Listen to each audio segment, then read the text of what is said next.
ketika memaksa kehendak pakai militer untuk mengamankan proyek. Dan itu bangsa ini bisa hancur.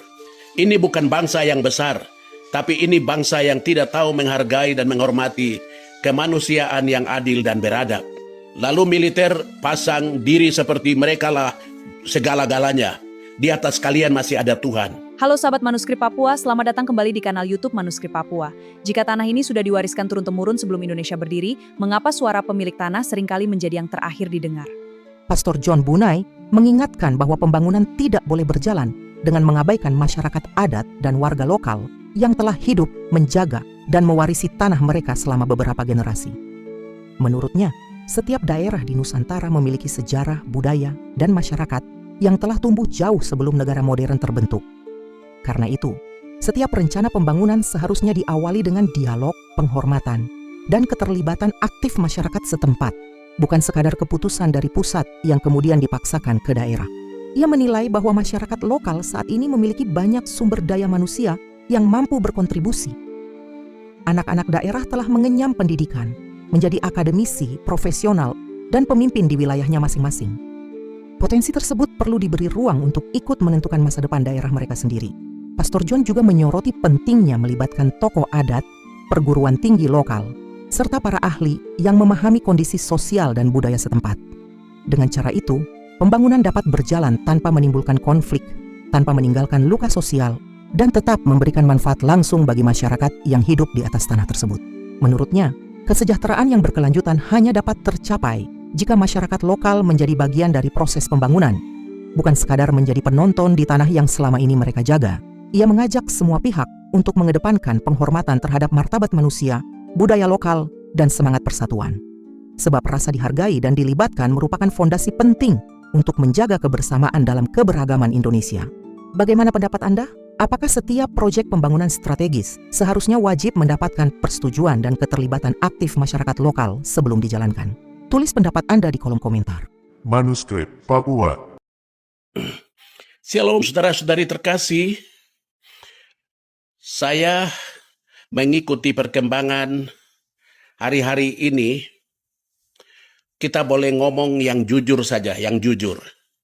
Tidak usah ada kepentingan apapun selain memberi penghargaan, hargai orang-orang lokal di daerah setempat yang Tuhan taruh mereka, Tuhan percayai mereka untuk mengelola alam semesta ini. Daripada konflik itu terus jalan karena pemaksaan kehendak dari pusat, Jakarta mau apa? Cari investor, lalu memaksakan kehendak tanpa dialog dengan orang pemilik tanah sudah turun-temurun sebelum Indonesia ada.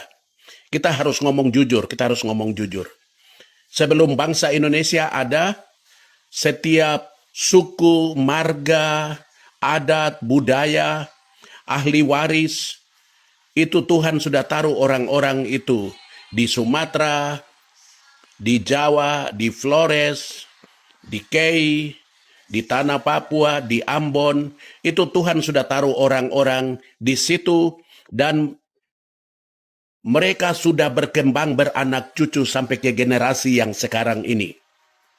Lalu anak-anak dari daerah itu yang lahir dari rahim mama, bapa setempat, itu sudah sekolah, sudah banyak orang pintar, sudah banyak orang yang berbudaya, sudah banyak orang yang beradab, berperi kemanusiaan, berketuhanan yang Maha Esa. Jadi tidak boleh bangsa Indonesia, pemerintah Indonesia memaksakan kehendak untuk merusakkan tanpa menghargai orang-orang lokal. Mari kita turunkan niat kita, rencana kita yang tidak menghargai orang-orang lokal. Karena kekerasanlah yang kami lihat ketika memaksa kehendak pakai militer untuk mengamankan proyek. Dan itu bangsa ini bisa hancur.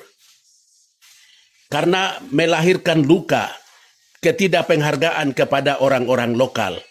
Ini bukan bangsa yang besar, Tapi ini bangsa yang tidak tahu menghargai dan menghormati kemanusiaan yang adil dan beradab. Nilai itu jadi hilang. Lalu militer pasang diri seperti mereka lah segala-galanya. Di atas kalian masih ada Tuhan. Ini banyak orang pintar.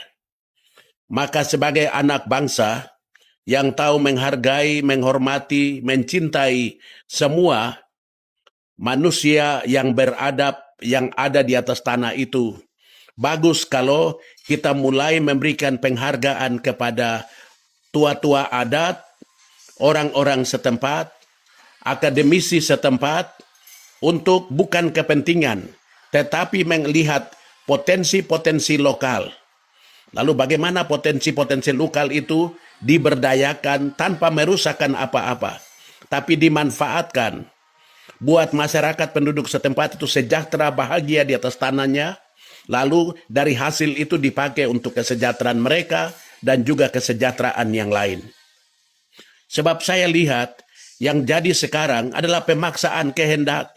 Lalu militer, tentara, polisi, BRIMOB, BIN, BAIS, itu semua dipakai untuk mengamankan kehendak paksa itu.